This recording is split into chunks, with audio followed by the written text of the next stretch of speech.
Buenas noches. Buenas noches. Le hemos invitado porque, como ustedes saben, ayer falleció el cabecilla terrorista del movimiento revolucionario Túpac Amaru, Miguel Rincón Rincón. Él estaba en la base del Callao, de la Marina.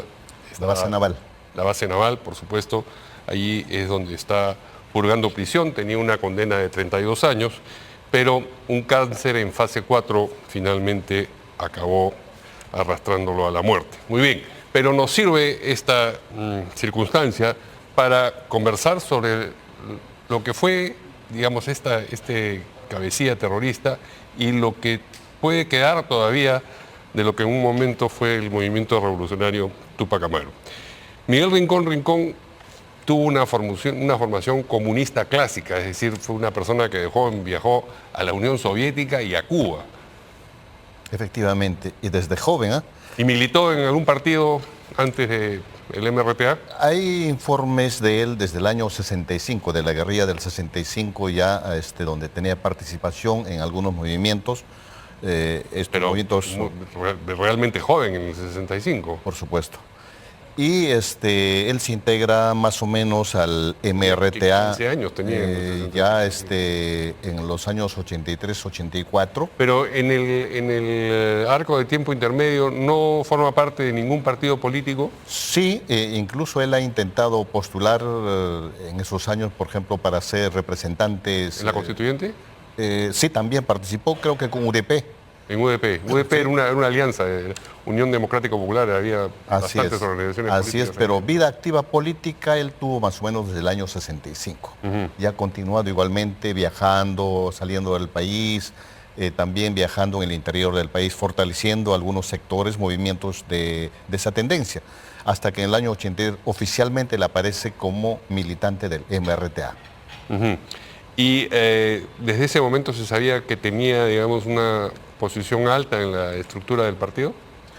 No, pero sí se sabía que él era de una tendencia más ligada hacia la especialización militar más que política. Y que él, siendo militante ya del MRTA en el año 83-84, donde públicamente aparece el MRTA, obviamente él aparece en diversos atentados terroristas, ya sea en la parte de San Martín, también en la Selva Central y luego también en la parte de Lima, ¿no? Por ejemplo, en lo que concierne al Oriente, ¿en qué atentados participó?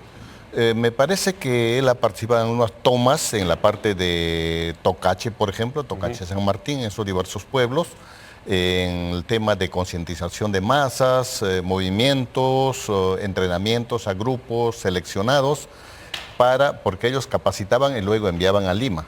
Y el distintivo de ellos que era siempre llevaban un uniforme especial para diversos enfrentamientos porque querían diferenciarse de Sendero Luminoso. Claro, querían decir que eran guerrilleros. Eran guerrilleros, efectivamente. Y no terroristas, cosa que en efecto eran terroristas. Así es, en el camino igualmente siguieron por el mismo camino, ¿no? Y uno y otro era el tema de, digamos, de trabajar con algunos empresarios para los apoyos económicos, porque esas cosas son de alto costo. Trabajar es una versión edulcorada, lo que hacían era extorsionar, efectivamente. Y finalmente salen aliándose también con el narcotráfico, porque de lo contrario jamás hubieran podido avanzar, ¿no? ¿Y en Lima, en qué operaciones del MRTA? En el Cono Norte él aparece en algunos atentados, dirigiendo no directamente él, pero sí del grupo que él comandaba. También en la Selva Central. Y finalmente él se centra más en los trabajos especializados en Lima porque era un mando que tenía alguna tendencia con muy buenos resultados en el aspecto militar. ¿Y se sabe de algún caso en el que él mismo haya tirado el gatillo en una ejecución o en la muerte de alguien? No, porque él como mando generalmente él ordenaba, no era el ejecutor. Tenía los mandos directamente no ejecutan, sino tienen ahí al lado a personas que hacen ese tipo de trabajo. Lo que ellos hacen es planificar atentados, entrenar a la gente de su entorno y finalmente autorizar la ejecución de los planes. estuvo relacionado con los secuestros, porque el MRTA Sí, precisamente efectivamente. a empresarios. No tengo cosas precisas donde él haya participado, pero sí, o sea, el grupo que él comandó sí hacía ese tipo de trabajos, ¿no? De secuestro de empresarios. Y él fue capturado inicialmente y huyó en el... En el año 89 él fue capturado por primera vez. Fue capturado en la operación en Huancayo, Sí, donde efectivamente. cayeron como 40 y tantos. Después de una acción. Entonces él pasa al penal Castro Castro y en el penal Castro Castro también estaba junto a Pola y Campos. Y en el 90 él es parte del escenario pues de esa fuga por el túnel, junto también con Pola y Campos, ¿no? Y huye, se escapa y vuelve a las acciones terroristas. Él inmediatamente asume, ¿no? En los casos de los terroristas, el que cae en prisión no necesariamente después de haber abandonado la prisión asume un mismo rango. Suelen un poco a veces a empezar desde más abajo. Pero él, por la experiencia que tenía, inmediatamente pues, se fue posesionando. Recuperó su grado. ¿En qué momento se lo identificó como un mando importante? Y él, del movimiento en el 89, por lo menos la policía ya identifica uno de los mandos intermedios a nivel militar. Pero después de esta fuga, él ya tiene notoriedad, sobre todo en la parte de la selva central. La policía lo califica como que era uno de los mandos importantes. Hasta que el año 92, creo, después de la caída de Pola y Campos... La segunda caída de Pola y Campos. La segunda caída de Pola y Campos, entonces a él lo sindican casi como un segundo mando importante dentro de la organización. ¿Por encima o por debajo de Néstor Serpa? No, por encima de Néstor Serpa. Porque o sea, el número 2. El uno era Pola y Campos y a él los indican ya como el posible número 2 de la organización. Y en el 95, cuando ya ha caído de nuevo Polay, hay un atentado frustrado al Congreso, ¿no es cierto?, que se revela junto a Lori Berenson, y caen sobre la casa donde estaban, digamos, acuartelados, ¿no? Efectivamente. Eso fue un trabajo de inteligencia de la policía y obviamente después de los enfrentamientos, la captura, la muerte de 2 personas, entonces entre sus pertenencias se encuentran todos los planos del Congreso de la República. La intención era tomar el Congreso de la República para luego canjear con los dirigentes presos hasta ese entonces, ¿no? Era una forma de fortalecer al partido. ¿Las personas que murieron en enfrentamiento? ¿O? 2 personas murieron, pero inocentes. Inocentes, consecuencia del enfrentamiento, del cruce de las armas. Y bueno, es nuevamente capturado y desde entonces purgó prisión, y en ese momento se supone que Néstor Serpa es el que coge el... Cae rincón, entonces el único dirigente de ese nivel era Néstor Serpa. Inmediatamente la asume y él aparece ya como el número 2 de la organización.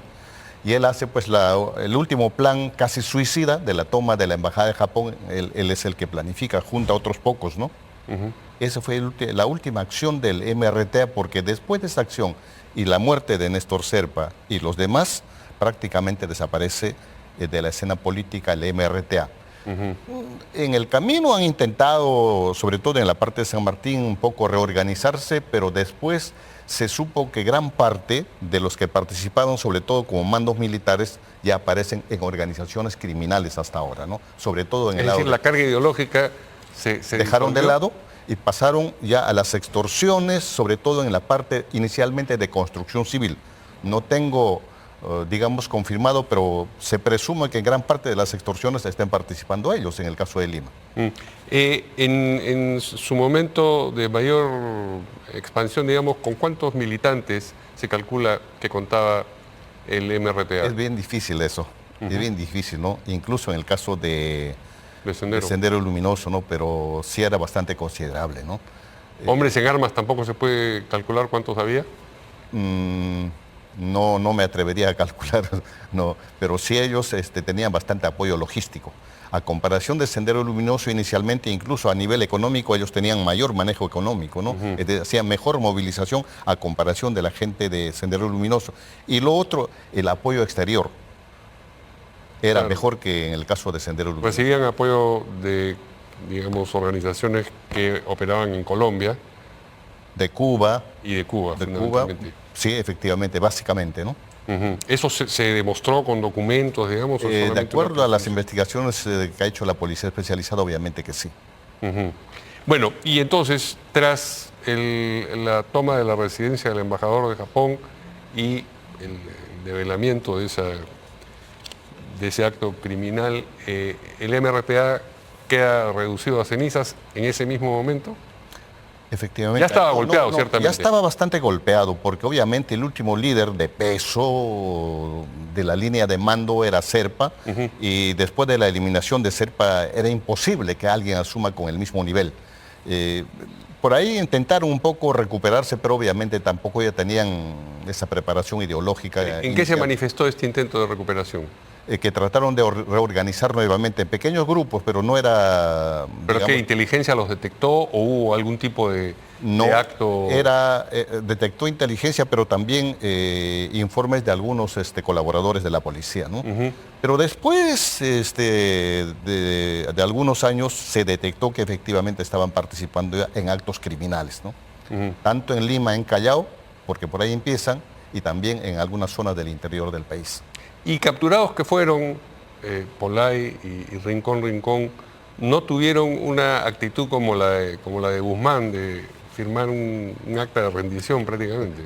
Tampoco tenían esa carga ideológica que tenía Guzmán. Ellos eran más, digamos, ligados a Cuba, sobre todo, pero militarmente estarían algunos seguramente con mayor preparación, pero caídos los mandos importantes, prácticamente los demás no tenían la misma respuesta, ¿no? No era como Sendero Luminoso, que cuando caía uno inmediatamente sucedía otro, y que inmediatamente hacían el trabajo político. Ellos no. Después de la caída de los mandos importantes no tuvieron esa fortaleza como para recuperarse y continuar con el mismo. No, pero me refiero a la otra parte de la actitud de Guzmán, que fue, ok, ya perdimos, vamos a hacer lo que ellos llaman el acuerdo de paz, pero que en realidad era una rendición eventualmente en la búsqueda de un mejor trato carcelario. En beneficio propio casi era. Por eso, esa es la comparación que estoy haciendo. Así es, efectivamente. A eso no sucumbieron, digamos. En el caso de Polay no llegó a eso, ¿no? Pero tampoco creo que de parte del gobierno había mucho interés por hacer eso con el MRTA. ¿Por qué? Porque lo consideraban un problema de menor cuantía que capturados. Efectivamente. Cabezas. No tenía el peso que tenía Sendero Luminoso. Pero les hizo problemas por más tiempo. Efectivamente, y hasta ahora lo estamos viendo. No en el nivel político, pero en la criminalidad sí. En organizaciones criminales que funcionan en este momento en distintos lugares del país, sin duda alguna, ¿se reconoce solamente individuos que han estado en el MRTA o digamos lo que queda de una estructura? No. Individuos que con la experiencia que tienen han organizado, han preparado, y la especialidad que ahora tiene la criminalidad es captar a menores de edad. Especialmente gente de la calle, prepararlos y obviamente utilizarlos. Casi la misma modalidad que hacía en el caso del terrorismo, ¿no? Bueno, entonces, digamos, con la muerte de Rincón, lo único, aparte, digamos, las situaciones personales que eso pueda generar, lo único que ha ocurrido es que se continúe extinguiendo la llama, digamos, que impulsaba al MRTA. Por lo menos eso es lo que se conoce hasta ahora, ¿no? Pero a nivel político, ni en la parte de San Martín, que era la zona donde ellos perfectamente dominaban. Y su relación con Sendero Luminoso fue de lucha y competencia, ¿no? De competencia ideológica, porque hay que... No, competencia ideológica de todas maneras, pero ¿hubo enfrentamiento armado? Sí, claro, en algunas zonas, sobre todo en la selva central. Y en la parte de San Martín se dividieron más bien. Una parte dominaba Sendero Luminoso, por una parte hacia Tocache, y después la parte de Tocache hacia las otras zonas dominaba el MRTA. Sí, pero era una división, digamos, dada en la práctica, no acordada. No acordada, efectivamente. Ellos ponían gente y sabían de que ese territorio no podían cruzar. Y cuando, en las veces que se enfrentaron militarmente, ¿quién llevaba la peor parte? En algunas cosas yo creo que Sendero tenía mayor experiencia, ¿no? Por todo en la parte de la selva central, por ejemplo, esta ruta que sale desde la Merced hacia lo que Fernando Belaúnde llamó pues el gran corredor hasta, digamos, cerca a Ucayali, ¿no? En toda esa zona, por ejemplo, controlaba el MRTA, y hay una zona, después de tanto tiempo he visitado por ahí, y hay un pueblo que se llama Arroz con Huevo. Sí. Es un badén